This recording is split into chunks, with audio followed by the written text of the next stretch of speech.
Hi guys! Well, it's me, Fat Hobbit. Yes, I am still alive, just.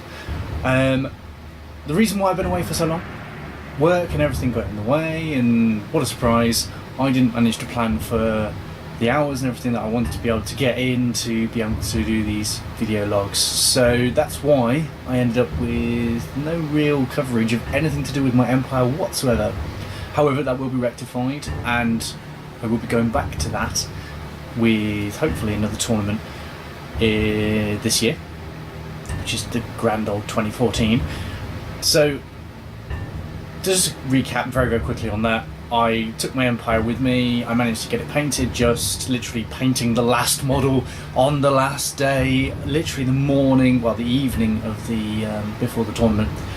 I was still painting my Pegasus captain literally before I went, and the great thing is, obviously, I was not going to get any form of best painted nomination whatsoever, but it was ready, it was based, and I was able to use it. And the long and the short of it is, over 5 games, I played 3 demon players. Yay, go me! Really hoping to see demons, not. But I beat all 3 of the demon players I played. And then I also played a dwarf army on the worst possible game I could have played, which was Battle for the Pass. And it was against a great little kid, but again, ultimately, it was a kid probably at his first Throne of Skulls tournament, and he gave up. He should have carried on playing, to be honest with you. He would have easily killed off my second steam tank and all the rest of it, and would have ended up probably winning the game slightly, maybe, I don't know. But he gave up, so I won that one. And then the 5th game was against Lizardmen, against a great friend of mine actually, who I played against in the doubles. And it was a great game. He's a great guy, he lives down in London. And ultimately, the way that the mission panned out for him meant that most of his small chaff stuff ended up right in front of the main blocks of my army, and his main blocks ended up in the way of my charge redirectors and ended up getting slammed into from the side because of all of his chaff getting killed. So what it meant was that I actually won all 5 of my games during Throne of Skulls, and even got 2 best game nominations, which I was surprised about because a lot of people saw my list and didn't like it, but I still managed to get some really good games out of it and met some really good people. And I was a little bit miffed because I lost out to taking home the Throne of Skulls trophy due to an army list. So that was literally it.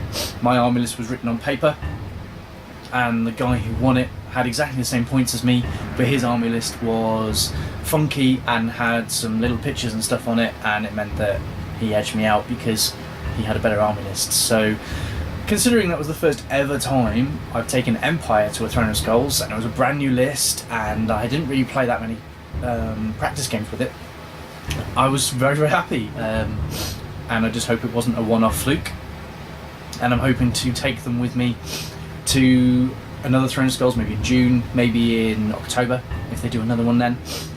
But with the new rulebook coming out as well, it might suddenly nerf certain parts of the army that I was hoping to take. Quick advert for Coke there. So why am I doing this video log? So the next video log I'm doing is all about where I am going in my gaming at the moment, and a new tournament that I'm about to go to in Worcester for 40k. Yeah. So I've been going to Worcester War Games, which is one of the local independent stockists in Worcester. And they started playing a lot of 40k and started playing a campaign, and I've been very heavily getting involved in that, and I helped to sort of write a main basis for the campaign. So I've been kind of involved in doing it and involved in playing it. And I met this guy called Michael, who I'd met before when I worked for Games Workshop, and he said he was running this Worcester War 2 tournament, and started talking to him about it, and he's running another one in February. And he put up the posters and everything for it, and all the tickets and everything got sold before Christmas time. So I'm going to it. I've decided that I'm going to my first ever 40k tournament.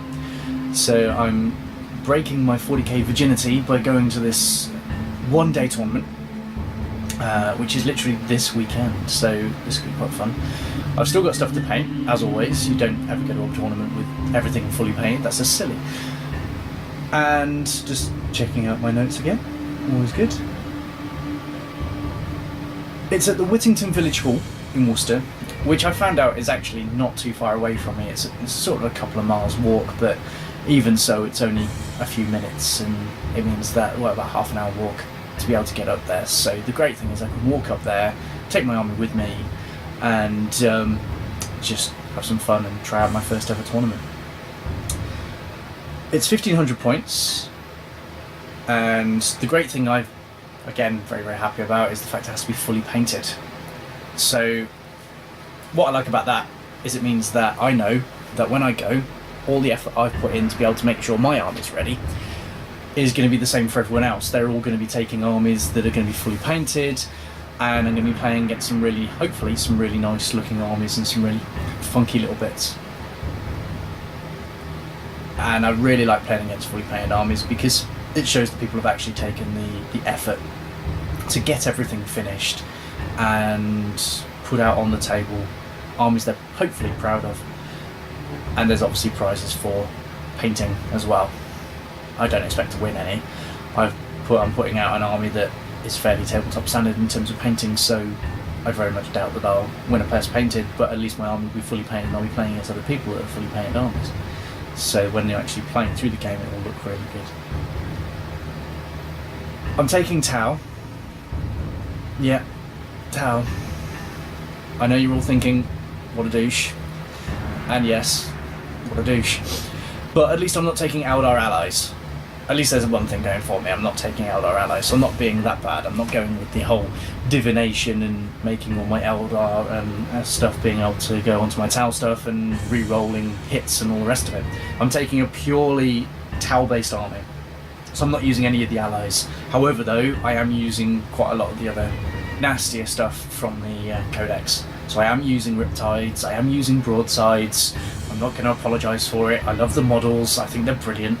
And the fact that my other half, my lovely supporting other half, bought me the Tau set for Christmas as well, the big one with the Riptide and the 6 broadsides in it, I thought I had to. I just had to. I was originally going to be doing Tyranids, but then when she bought me that, I was like, I have to do Tau, it just has to be done.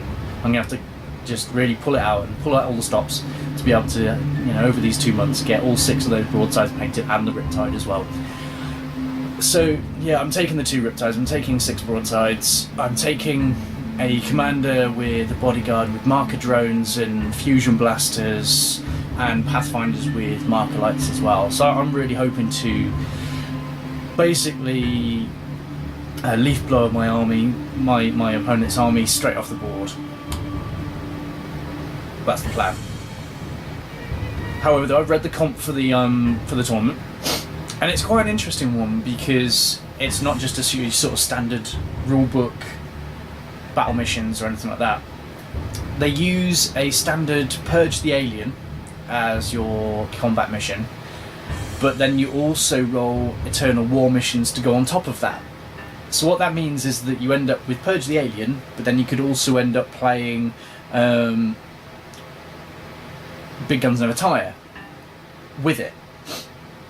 So you end up with kill points for killing your opponent's units, kill points for Line Breaker and Slay the Warlord and First Blood, but then also victory points for holding objectives, or killing heavy support choices, or killing fast attack choices depending upon the mission. And it gives you basically oodles of choice to be able to really rake in a lot of victory points. But at the same time, you've got to be thinking that you're playing Purge the Alien all the time.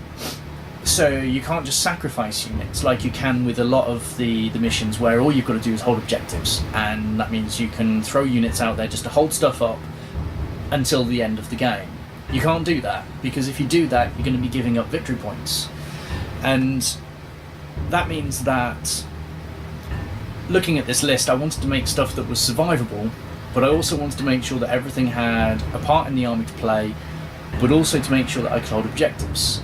And I haven't really done that at all. I just saw big shiny things and went, I'm going to have them.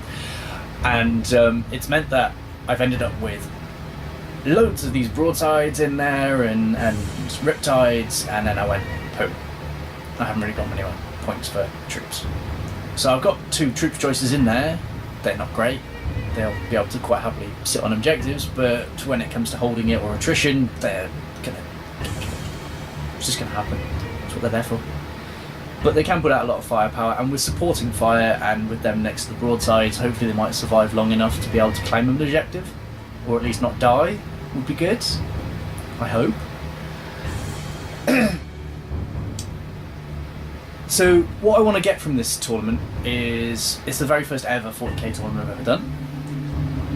I've done it before. I know what to expect from tournaments.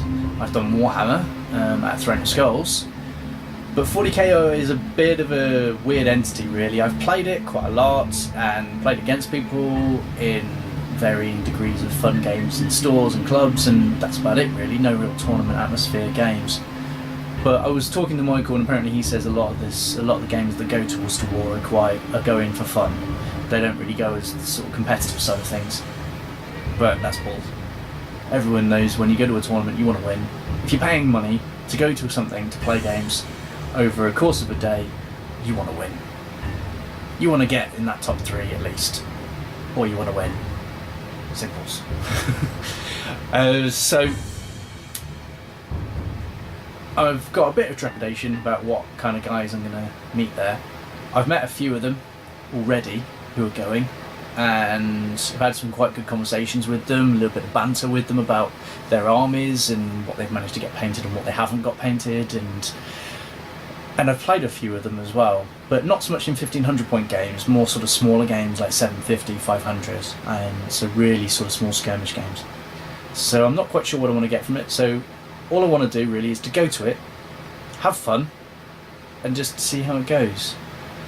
So this is the first sort of video of this. What I also want to do is I'm going to do some coverage videos on the day, and also battle report videos and reports, so that you guys can see how I get on, what it's like, and also what Worcester War 2 is like, or Worcester War in general. So if you guys wanted to go, or if you guys have never been to a 40k tournament, you can see what one's like.